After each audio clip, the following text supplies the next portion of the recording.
On tonight's 60 Minutes, Scott Pelley sat down with congressional leaders, including House Speaker Nancy Pelosi. He asked her what specifically had prompted her to open an impeachment inquiry into the president's actions regarding Ukraine. Here's a preview. Your Republican colleagues say, well, the call is the call, but there's nothing here that rises to the level of high crimes and misdemeanors. Well, they're wrong. And it remains to be seen, because it's not just what happens in the call, it's part of the sequencing of events as well. You withdraw a couple $100 million worth of assistance to a country, and then a couple of days later say, by the way, can you help me with my campaign, in other words. There's a sequencing there. You can see more of Scott's interviews on 60 Minutes tonight. We turn now to the chairman of the Senate Judiciary Committee, Lindsey Graham. Senator, good morning. Good morning. Big week here, but I want to begin where Nancy Pelosi just left off. She lays out what she says is most problematic, the sequencing. Right. The president, in this call record, says, would you do us a favor? He brings up debunked myth about the DNC server, and then he brings up the Biden family and the need for an investigation. He repeatedly lays that out. And also, the aid package is mentioned. Right. You have no problem with any of this? I have zero problems with this phone call. Even with that sequencing? I just told you, I have zero problems with this phone call. There is no quid pro quo here, but I do have a problem with Nancy Pelosi. If you believe that Donald Trump did something to hurt this country, you owe it to vote, not talk about impeaching the president. The only way to open up an impeachment inquiry is to vote. We need a John Hancock moment from House Democrats. Quit hiding behind Nancy Pelosi. If you think the president did something wrong in this phone call, then vote to open up an article of impeachment inquiry, and a lot of House Democrats won't because they're afraid. Well, putting that political calculus aside, I want to ask you about the content, though, of this conversation. Can I tell you about this conversation? Do you think it was ethical for the president to bring up Joe Biden? Yes, absolutely. I think somebody ought to look at whether or not Joe Biden had the prosecutor fired in an improper way. I love Joe Biden. I don't want to look at it. I want an inspector general, somebody like Mueller. Did Biden know that his son was receiving $50,000 a month from a gas company being investigated by the prosecutor? Isn't that just his payment for being on the board? The guy's on the board being investigated for corruption, and the guy doing the investigation is asked to be fired by Biden. I don't know what happened. It smells to high heaven. I never said the Mueller witch hunt, the Mueller investigation was a witch hunt. I introduced legislation to protect Mueller. This seems to me like a political setup. It's all hearsay. You can't get a parking ticket conviction based on hearsay. The whistleblower didn't hear the phone call. Right. Who told the whistleblower about the phone call and everything else? He says Donald Trump White House is still an American. American. Every American deserves to confront their accuser. So this is a sham as far as I'm concerned. I want to know who told the whistleblower about the phone call. I want to know why they changed the rules about whistleblowers.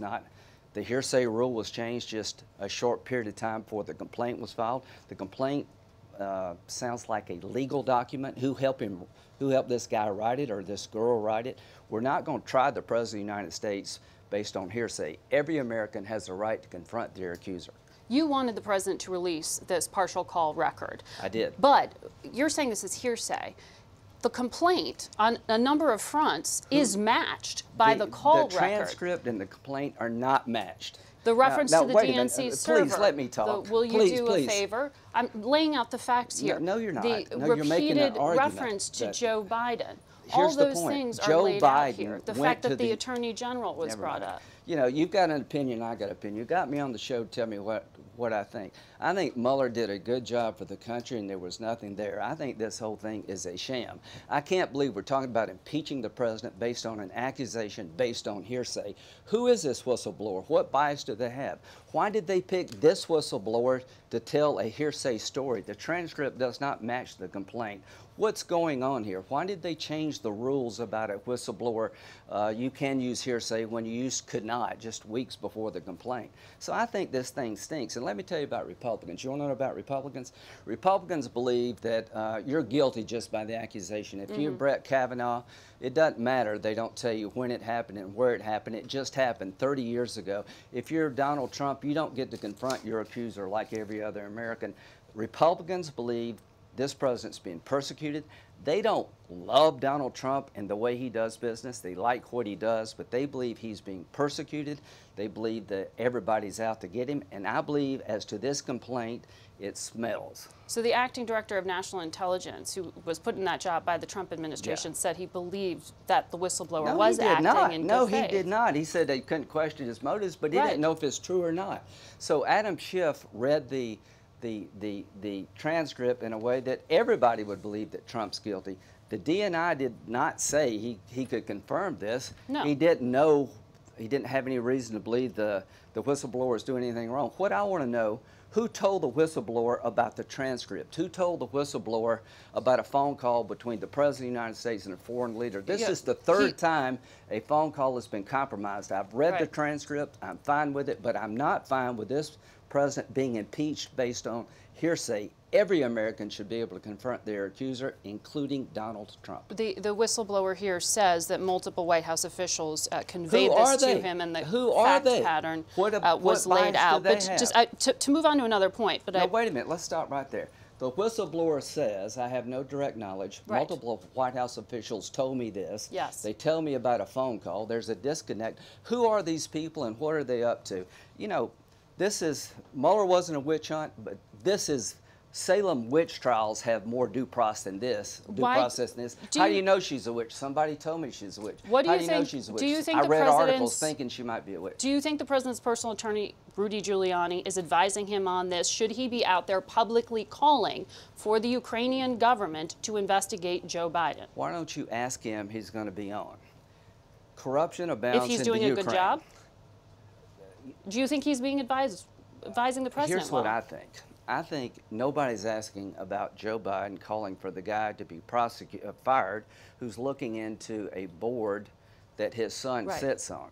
And did Joe Biden know that his son was receiving $50,000 when he asked for the prosecutor to be fired? You know this prosecutor, though, because I know you cover Ukraine and you watch Russia very closely. People say you he's know dirty. That he, yeah, exactly. Yeah, but you know what? Not just the United States, did the Joe UK, Biden know, IMF, other international organizations. Would you ask somebody this? Did Joe Biden know that his son was sitting on a board being investigated for corruption? And the guy doing the investigation, Joe Biden said, if you don't fire this guy, I'll cut $1 billion of aid off. Now, why am I asking that? A lot of Republicans don't believe the New Yorker and the political fact checkers are really as adequate substitute. I'm all asking is, due to Joe Biden's scenario, what you did for Trump, find somebody, not me, outside of politics to look and see if it makes sense. I love Joe Biden as a person, but we cannot give Democrats a pass and go after Republicans. Well, our Paula Reed is reporting that Attorney General Bill Barr was quite upset to see his name linked in that transcript to this call for an investigation. His linked there to Rudy Giuliani. You have oversight. Have you asked the Attorney General if he was asked to investigate? Have you ever talked to Trump about anything in the Ukraine for corruption? No. Did the president ever ask you to call anybody in Ukraine? Did he ever mention going after Joe Biden? No. So this is a phone call between two presidents, one just getting reelected, just got elected. Congratulations. We're very generous to the Ukraine. Other countries like Germany should do more. And oh, by the way, I've heard that this prosecutor that fired, maybe he was a good guy and they fired him because he was looking at Joe Biden's son. Could you look into that? Congratulations. That, to me, is not a quid pro quo, and the entire whistleblower complaint is based on hearsay, and we're not going to impeach a president based on hearsay as long as I'm around. This is a sham. There's a political smell to this that's far different than Mueller. What did you tell the president when you were golfing with him yesterday? Are you advising him? Work with Blumenthal and Murphy on guns. Keep fighting back. We have your back on this. I'm openly telling everybody in the country I have the president's back because I think this is a setup. Work with us on guns, try to do something on prescription drugs, govern the country, and make Iran pay a price.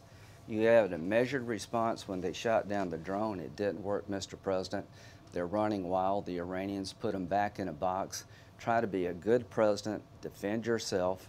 And that's what Bill Clinton did. These numbers you saw, the only thing I can tell you, Americans are fair.